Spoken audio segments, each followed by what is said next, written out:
What does a real Sacramento native and one that currently has tickets to the A's think about everything that is going on? Well, let's find out today on Locked On A's.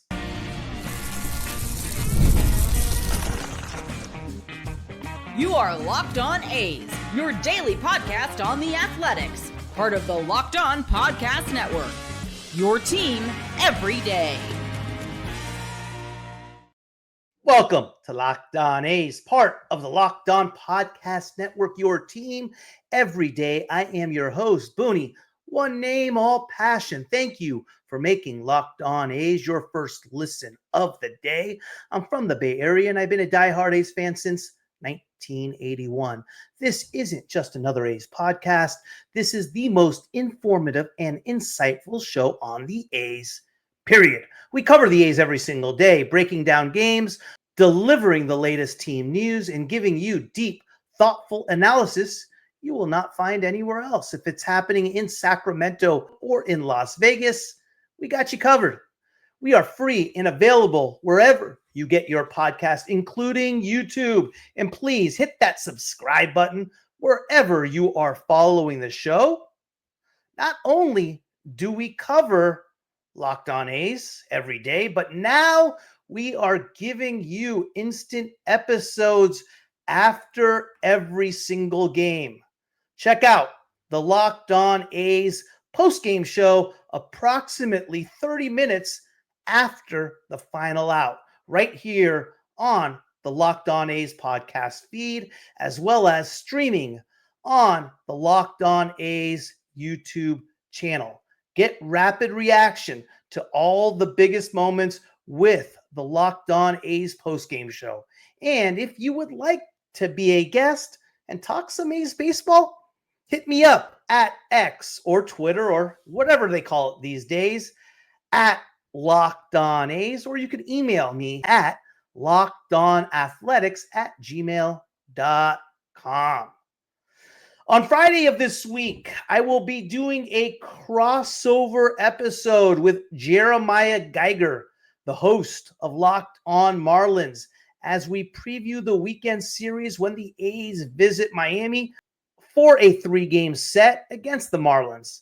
Interested to hear his take on Sandy Alcantara and see if there's a possibility the A's could grab their hands on Alcantara.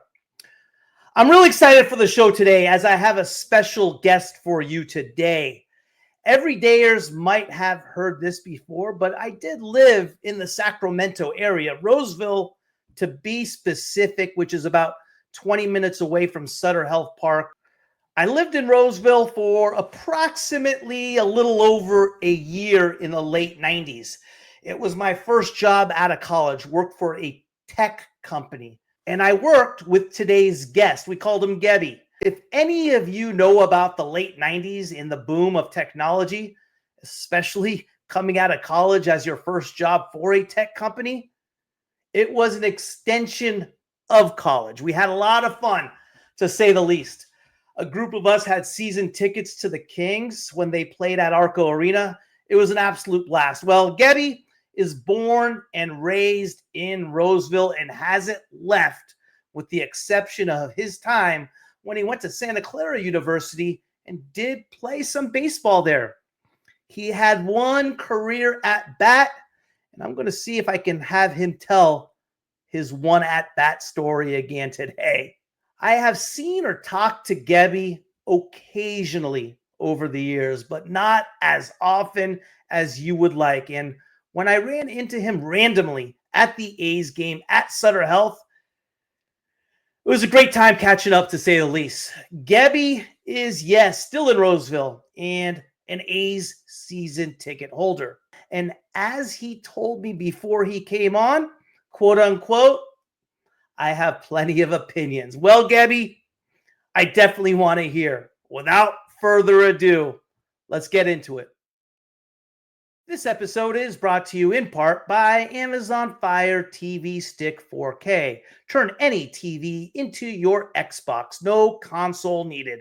Head to Amazon.com/Fire TV Locked On to learn more. Roseville native born and raised Sacramento Athletics season ticket holder, and Santa Clara alum and baseball player. That's me. What made you get the tickets to Sacramento? Well, I don't know. It was kind of hemming and hawing over it. For starters, I don't like to spend money, so that when I saw they were coming, interest in general, like to have professional baseball, there's a lot of intriguing things to it. For me personally, being a fan of baseball, it's my favorite sport. I love watching the games live, and I just thought it'd be a unique experience, seeing Major League Ball in a small ballpark. And when I started diving into it and getting an idea of how much they would cost, it wasn't outrageous. It certainly wasn't like as inexpensive as going to the Coliseum as it was here over the last number of years. But I thought it was within I guess a framework of reasonable. And so it did kind of tie into my budget a little bit, and I figured, hey, I got 2 tickets. It didn't break the bank. Not cheap, but didn't break the bank. And then I figured, I got plenty of friends that would be interested in it. It's in an interesting location. I'm very familiar with Sacramento, West Sacramento. There's a lot of options for me to do pre and post game, whatever. And again, big league baseball in a minor league park. It's like spring training every single game. Absolutely. I do want to kind of combine the 2 topics, the first 2 together, and the attendance that we have been hearing from the media, interest from Sacramento. And as somebody from Sacramento, Roseville, that area, how'd you take it when they came out and the A's basically said, hey, we're not going to be called the Sacramento A's, just the ATHs or the Athletics? Was that kind of an insult? Did you care? How'd you feel? Personally, I don't care. I mean, I'm going to call them the A's, and I still, I still call them Oakland A's. It's just habit, right? It's like, I don't think I ever called the Oakland Raiders anything other than the Oakland Raiders. Sure. And I mean, you do what you do, and I don't know if it's out of spite or what the reason is behind it. I don't know if there's really any legit reason to do it, to call them Athletics over the A's and to not include the name Sacramento. For me, it's a little bit, it's just kind of a silly thing to argue about. Now, again, I mean, I get it. If if your opinion is like, oh, this is a joke and whatever, it's, to each his own. It personally doesn't bother me. I like the sport. I like the game. I like the product on the field. The one thing that's great about the A's, Athletics, call them whatever you want, is the fact that the squad is solid. Yeah. Young and solid. Yeah. We can dive into that at some, maybe later in the conversation, but you had the ask the question about the attendance. So this kind of goes back to my initial thought of like, why would I buy season tickets? And I was like, dude, I think this will be the Sacramento region, this area is starving for things, right? For athletics. And it's there's a lot of great baseball that goes along. As you know, Booney, my dad was involved in sports his whole life. And so I know this area, all the way up to your down to your neck of the woods, yep. And even in the Central Valley and down there in the Central Coast some, and then, all the way up North State a little bit. So I know like this is a hotbed for athletics. There's a lot of great baseball players that come out of this area. And it's a pretty solid like knowledge base of fans, like people that get it. We're not maybe quite as in tune as like you might find people from Chicago or something like that. But there's a lot of knowledge out here and there's a lot of interest. And so I thought, shoot, there'll be a lot of interest for this. It'll be great. The weather's always, legit. Okay. It gets a little bit, spicy in the summer, but, I thought that would be certainly, it would get people up off of their couch and want to come. With that being said, outside of game one, opening, the home opener, it's been pretty lackluster. And I don't know. I mean, I've heard and read something. I think it's somewhere around 14 to 15,000 it seats. And I think 10,000 in seats, and then that lawn area takes a few thousand, which I'm not sure how they're going to squeeze in 4,000, but yeah, whatever, maybe. yeah. And I think what are they averaging? Somewhere around 10. Around 10, you hear the 9,100, 9,400. I mean, whatever it is. Yeah. Yeah. And so that's a little bit disappointing just because you look around and I don't know, I mean, when I look around and it's one thing to sell a ticket. It's another thing to, have a button that seat, and you can see areas. There's some pretty consistent areas around the ball field. I got a nice spot right down the right field line behind the visitor dugout. And so I can see a good chunk of the stadium, and it just seems like maybe it's corporate sponsorships or stuff. That's a little bit disappointing. And I don't know. Maybe it's still people are in school. Maybe it's been a little chilly. Maybe once the weather turns, we'll start to see some more interest and some more butts and seats. And in addition to that, in hindsight, kind of like look back, when I thought that prices maybe were reasonable, maybe they are a little bit steep, and so that could very well play into it. Yeah, I think when you look at the tickets, I mean, I got mine when I saw you on the secondary market, and I'm 25 rows from the field behind the visitors dugout. I got those for like $25 a piece. And for me, that's a hell of a ticket. That's a great seat and a great thing and so forth. And again, I don't want to compare Sutter Health to somewhere like Oracle or anything like that, but that's over there it's $100 ticket. Sure. I look at the attendance too, and I find myself defending the A's a lot with regard to the attendance and so forth. But at the end of the day, I think I'm kind of more like you.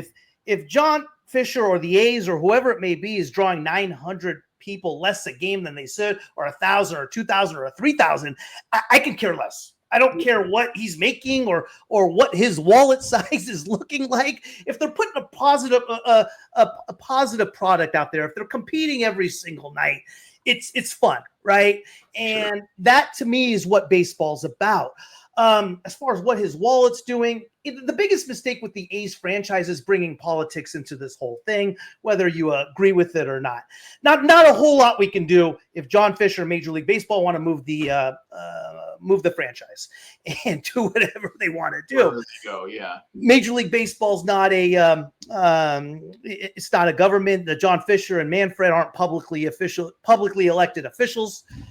There's nothing we can do. We could either just, so it gets to a point where it's too bad. But I look at the city of Sacramento, obviously lived there for a short period of time, went to Kings game, know how loyal that fan base is, and know that it would be up for a franchise. Do you think this hurts their chances as far as getting a franchise? As far as if you were to take, again, we're early in the season, like you mentioned, weather hasn't been the best. Do you think it hurts it? Yeah, I mean, certainly, whether in the short term or the long run. I've heard just from talking about Pete, I've been to every every home game so far except two. I missed one in the Padres series, and then last Saturday. I just kind of bounce around. You're still talking. You see a lot of the same ushers, same people selling the wares and the peanuts and all that kind of stuff. And so you just kind of ask. And there's, conflicting messages. I think there's still a lot of this like anti-John Fisher sentiment, which I get it. I mean, I do too. I'm not gonna not go because of that, but I mean, I can completely understand it. And that's the diehard fan. I also think, it's kind of it's a little new to Sacramento, and if you look at River Cats, I think I read something recently where the River Cats, since they came here, ticket sales have dropped off by like 30%, give or take. And but I mean, we're talking about a number of years, so it's a little bit different. It's also minor league ball, not pro ball. But I think there's a number of different factors that are playing into it. I think that, you got the fan base, the loyal fan base that's giving the middle finger, right? Yeah. Then you also have maybe some of the weather, some of the fair weather fans, et cetera. And then, maybe it's just people aren't quite aware of the experience, and it is cool. I think it's. I mean, I can't sell it enough. My seats are I'm like row 11, but I'm actually like 8 rows back from the dugout. And when these dudes walk off the field, Booney, they're like, Yeah. I get to see I can see their facial expressions and everything. I mean, if I yelled their name, they would hear it. So I think that there's a combination of things that kind of play in, play into it. And you asked about, going forward. Yeah, that's a big problem. I mean, you want to get, you want to be able to prove to them that you could throw 40,000 people. Isn't that what Oracle is, somewhere around there? About 30. Yeah, right around there, 38, 39, something like that. Yeah, and if you're not 42, maybe. Yeah, and if you can't sell out 14,000 in this place, I think that that Major League would look elsewhere. I don't know. Again, I'm not in the world of finding other cities. There's a combination of things I think that go into it. And the other thing is I don't know, I mean, it's going to be on to the mayors and the city councils and things like that to make a push. And I don't know if they have the appetite for it right now. I mean, there's been this big push over the last handful of years to get Major League Soccer. And then you talk about soccer and basketball and now baseball. I would love it. I'm a fan of baseball, but man, it would be hard pressed for me to believe right now. Give us, maybe we revisit this conversation in July and we have a totally different perspective. What about you? I think it's really going to come down to what city is going to fork over enough cash to pay for a new stadium. What you know what I mean? I think it really comes down to dollars. And it's. I would like to see a franchise go to Sacramento just because I have the experience with Sacramento and I know what the fan base is like over there. Bottom line, California is hard. It's hard to get things done in California. That's just a fact. And also there is other cities are willing to fork over billions of dollars, whatever it may be, to get to get a franchise. And that's what it's going to come down to. At the end of the day, Major League Baseball franchises, for as much as we would like to think, they are not public outreach programs, right? Sure. And these owners want to make a dollar as much as anybody, and so does Major League Baseball at the same time. I really think it's going to just simply come down to that. So I don't feel like it's going to affect Sacramento whatsoever in getting that franchise just because it is in California. Other franchises, other states, Utah, for example, Nashville, wherever it may be, are willing and able to fork over that cash. And I just think that's what it really comes down to. Looking for a snack that's both delicious and nutritious? Crack into a good source of protein with Wonderful Pistachios. Wonderful Pistachios is one of the highest protein nuts. Each 1 ounce serving has 6 grams of protein, giving you over 10% of your daily value. Plus, they are packed with fiber and better for you unsaturated fats to help keeping you fuller longer. Personally, I love the no shells variety. It's the perfect grab and go snack for busy days, whether I'm snacking at my desk on a road trip or just need a quick protein boost. They are always my go-to. And if you love cracking open every shell for that satisfying crunch, the in-shell options are a classic favorite. The fact that Wonderful Pistachios is a complete protein, providing all 9 essential amino acids. How these little green wonders pack a protein punch. No shells, Wonderful Pistachios for that grab and go ease. The satisfying crack of opening each shell, it's like snack meditation. Whether you are running between meetings or dropping off the kids, Wonderful Pistachios are the snack that works as hard as you do. Get snacking and get cracking. It's the snack that packs a protein punch. Visit wonderfulpistachios.com to learn more.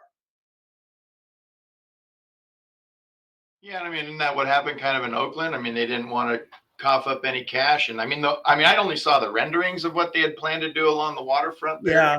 And I mean, as far as, as far as like, aesthetics and everything and what it looked like. I mean, I was like, dude, that'd be a great place to go, right? Yeah. Play. it was nuts with the stuff with Oakland. Obviously, the problem with Fisher and Cavill leading that charge was just how they came across, right? They were never public. They were never open. They were never upfront, right? But at the same time, it's not like Oakland's been some glamorous city that's gotten things done and built things over the years. Right. They've struggled with things. I mean, that mayor was arrested on corruption charges or whatever it may be. They passed bills in order for the stadium to take place. The consulting firm the city hired miscalculated the subsidy by $2.1 billion. So there was a lot of things that was on the city. But when you have the perfect villain, and in this day of media, why change? Why change? You'd lose a fan base. I tell you what, when I started doing this several months ago, I was on the side of FJF and everything for that. And I came out, I'm like, some things I don't think it's all on John Fisher. You know what they started doing to me right away on social media? They put up, they put on a unfollow campaign on Locked On A's. I'm not kidding you. And they made I'm never on Twitter. It's the first time I've been on it with this thing.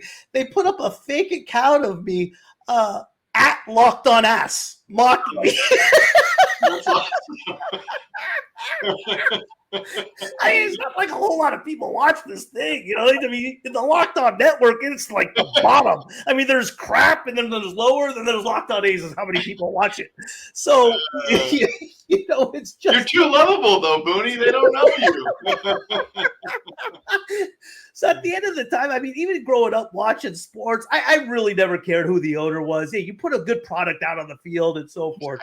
And the A's for that, it's like through all their screw-ups and what they've done, and yeah, they haven't spent money on free agents, but they've won.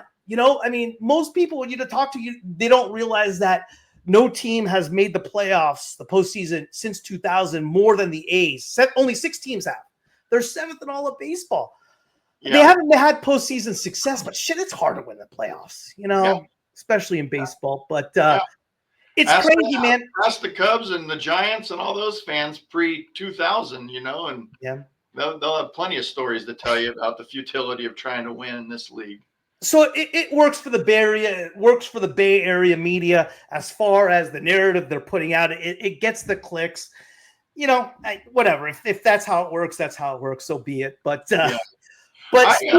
one of the things I will, just to add to that, is I don't give like 100% leniency to ownership, because you're talking about like in any ownership of any major league sport, because that's one of a very finite number of teams in any sport. And every single one of those teams at this point is $1 billion, right? Yeah. They're probably the A's, even like the A's, right? It's like you could probably make a case that they're $1 billion franchise. So I know that. What is it? They're at 2 right now. They're valued at $1 billion. I mean, billion. I mean, Vivek bought the Kings for $500 million. Yeah. Right. And now, I mean, granted, there's probably a lot more now just because of kind of what's happened. But I mean, there's a finite number. It's a hell of an asset to have. You have a ton of money. So I'm not giving them just the free reign to go and stick it on the taxpayer to go pay for everything. I think it should be like some kind of compromise. I don't know if I would necessarily, I'm just not in general come at it with like an angry perspective and got to point the blame on everyone or anyone in particular. I think it's, there's equal parts. And you look at like what Vivek did and when he came in and working with, what's his name? The old point guard for the Suns, who was our mayor for the Sacramento. Kevin Johnson. KJ, yeah. And they got the deal done. And so, with the A's, I imagine that's eventually what John Fisher and whatever city that they go to. And I don't know, you are probably more knowledgeable on this, but I thought that Las Vegas isn't necessarily interested. I thought they want to be more of an expansion franchise. No. So here's the deal. I mean, but the expansion franchise, you got to look at, it's like, okay, when is an expansion franchise supposed to happen, right? By the time they're announced it, 2031, 2032, and then it gets built. So there's still, best case scenario, 10 years. You know, you think it's that far out? Yeah, before the next before a next city's up and running, as far as a stadium built, a team's playing, I think we're still at 10 years out. You know, and I think you were talking earlier when someone owns an asset like a major league sports franchise, you can't just go buy one off the shelves, right? No. It's usually going to go for a lot more than it's actually worth, right? Because you can't get your hands on it. So if somebody really wants one and they have the money, which a lot of people do, if they're going to put together a group or whatever it may be, you can buy it. So I think what Vegas wants to turn into kind of the sports hub of the world, right? They got the Vegas Knights, the Raiders, so forth. And yeah, initially I thought Vegas would be great for an expansion, and taking the Raiders and A's. It's like, hey, and initially I wanted the A's to go to Sacramento. I wanted them to stay in Sacramento. My ideal situation back when I started was Ronnie Dive and Lacob to purchase the A's together, right? Pretty nice, yeah. But Vegas is a gold mine, man, and I'm excited about the A's going to Vegas. And does it suck for them to leave in Oakland? Yeah. You know, but Oakland didn't give too much of a shit about me when they decided to build Mount Davis. Everyone forgets that. Hey, when the Raiders were here, Mr. Davis, how can I help you? You know, Mr. Davis, can I take you somewhere? What'd you say? A's, shut up, A's. We're talking to Mr. Davis. Yeah. Kind of ran the show over there for sure. They were always third fiddle to the Warriors and Raiders, you know, but they're the last to leave. It sucks. But at the same time, there's not a whole lot we can do about it. So what am I supposed to do? Just stop, rooting for baseball? It's fun. They have a fun team this year. There's a lot of fun to what they have going on. The NBA playoffs are here, and FanDuel is giving new customers an incredible way to get in on the action. Right now, when you join FanDuel and place your first $5 bet, you'll get $250 in bonus bets if your bet wins. I love how FanDuel makes betting so easy, whether it's picking up my favorite team or diving into player props. From three-pointers to steals to assists, FanDuel has so many ways to bet your favorite player props. Plus, after the game tips off, you can even combine live prop bets into a same-game parlay for a chance to win big. Don't miss out. Head to FanDuel.com and claim your $250 in bonus bets today. Do you think they're going to make the playoffs? I mean, I don't. It's hard. I mean, I think that they're exciting, and they're exciting in the sense that they're young. I think that they got that middle of the lineup, and is as young and as exciting as if you're an A's fan, like you have to think like, man, if there's a way to keep this around, right? Like if that's possible. I mean, you got starting with the leadoff, going from Lawrence Butler on down through Rooker and Soderstrom's turning it on this year. I mean, he's lighting it up. And, Langoliers is a solid backstop, I think. He's going to get us 30 bombs, He's a top 10 pick. Shit. Yeah. And then bringing up the young kid like we had talked about earlier, Kurtz, that's great. How do you forget Jacob Wilson? The guy's like unstoppable.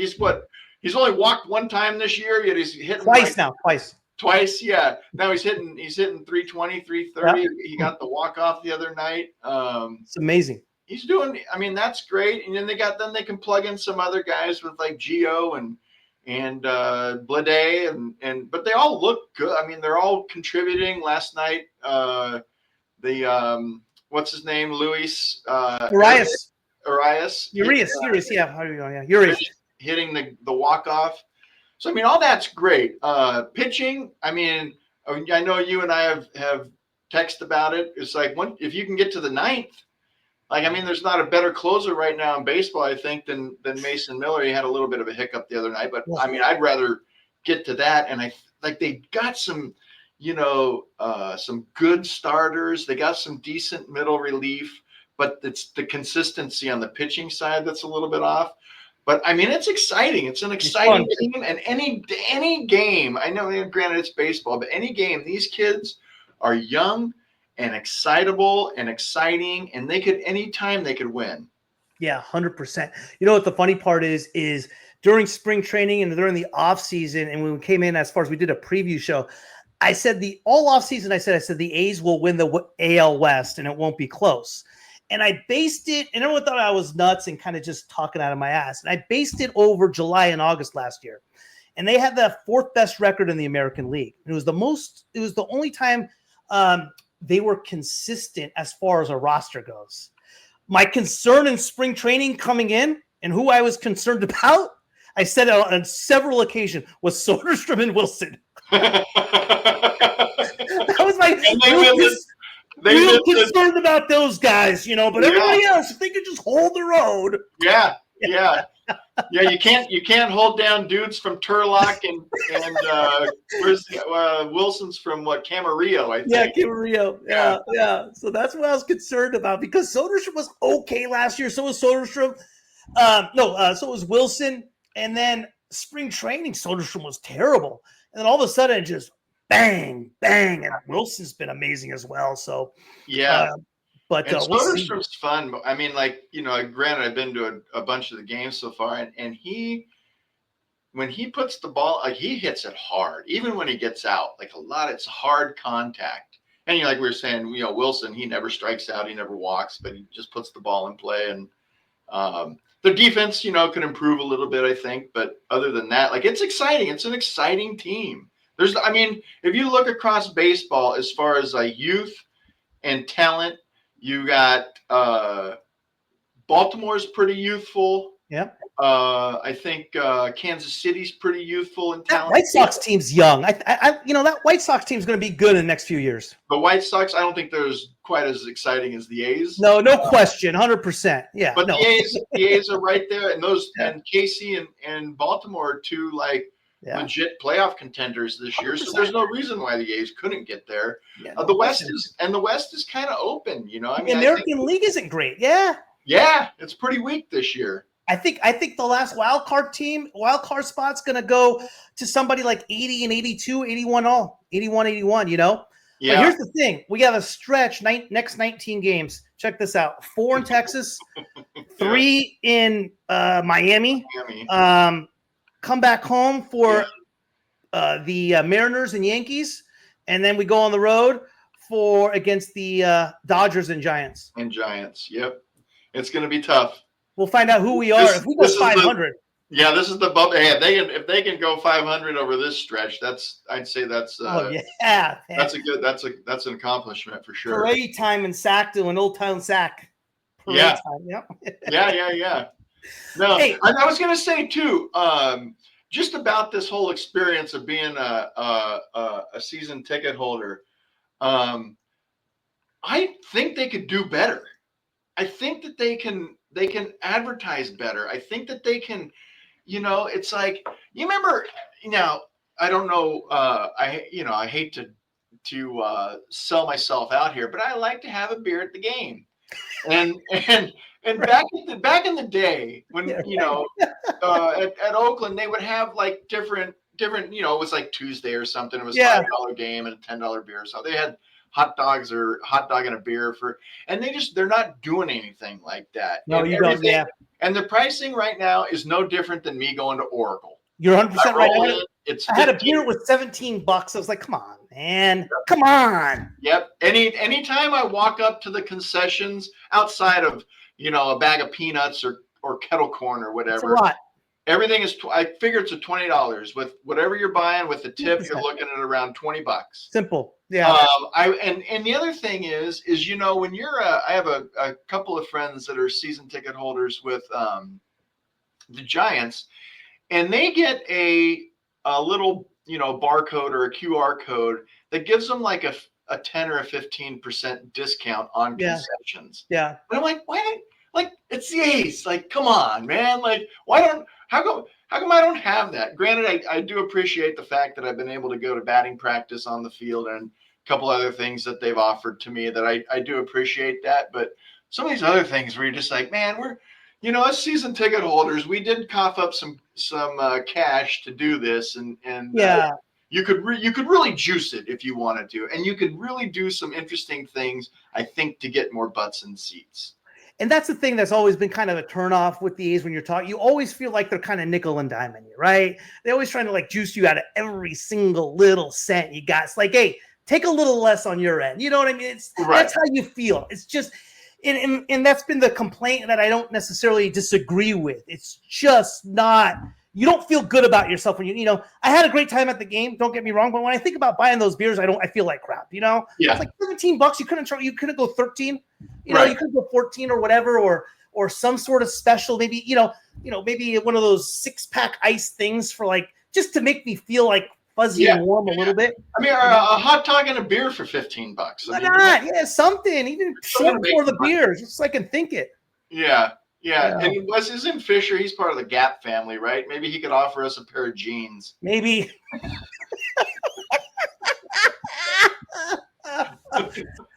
Gebby, you had a short career at Santa Clara. You had one at bat, I believe. Yeah, it was legendary at bat. Booney. Can you give us the description on the at bat? Who was it against? Who you faced? The rundown. What at bat? Santa Clara University. So now, what were you? What year? I started in the fall of '93, finished in '97, and it was the same era of for the Giant baseball fans out there, specifically Giants, of Randy Wynn. He was a grade above us. And Steve Nash would have been in the same class on the basketball side. So we had a lot of talent. We had really good teams. Our baseball team made the regionals, I think, all 4 years I was there, if not 3 of the 4. A claim to fame is that the reason I didn't play Booney is because Randy Wynn was in front of me. That's a tough one to pass up. Yeah. I mean, yeah. So I ended up playing. We had like a JV team, played that my first year. And then the second year, I still played on like the JV team, but during home games, you'd have like a little bit of an expanded roster, and any travel that was kind of within a short distance, I'd be able to get on the bus ride. And that's when we were playing UOP. I couldn't tell you who the pitcher righty was. lefty. It was a righty. Yeah. Was it righty at UOP or at Santa Clara? It was at UOP. Late game? Late in the it was a night game. Yeah. And when did you get your at bat? What inning? It was probably, I'd say it was around like the 7th or the 8th. I got in. I got in at the end of the game, like towards the end of the game. I only had the one at bat, obviously, and I think that Oldham, if I remember correctly, he got irritated at the guy. It wasn't Randy that was playing that first base that game, but he did play a lot of first base. It was another guy, and I don't know, something happened, and he's just like, whatever. So he's like, Gebhardt, go warm up, whatever. So I get in there. And did nervous as hell, Booney. Nervous, right? And anyways, I play in the field, and then I get my AB, and I what's that? First pitch? No, dude, he was. I probably got the count to 2-2, maybe 3-2 even, and then I struck out. It was really disappointing. Swinging? What's that? Oh, of course, swinging. Yeah. Okay. I went down with a hack. But I remember just like thinking like, all right, well, at least I got my feet wet. Now let's see what happens. And from that point forward, I swear to God, I proceeded to sit 240 something straight innings. Dude, I kept a count of it because I called it my KISS stat, and my acronym for KISS was CIS with a hard K, right? Right. Consecutive innings sat, and I got up to like 240, and then that's when I realized I was like, yeah, it was a pretty solid high school baseball. I'm in the record books. I got an at bat. Yeah. That is awesome, man. That is awesome. Yeah, good stuff. Thank you for making Locked On A's your first listen today. For your second listen, check out the all-new Locked On MLB Game Night. Every game, every night, all season long. Get local analysis on a national scale. Find MLB Game Night on Locked On MLB, on YouTube, or wherever you listen to your podcasts.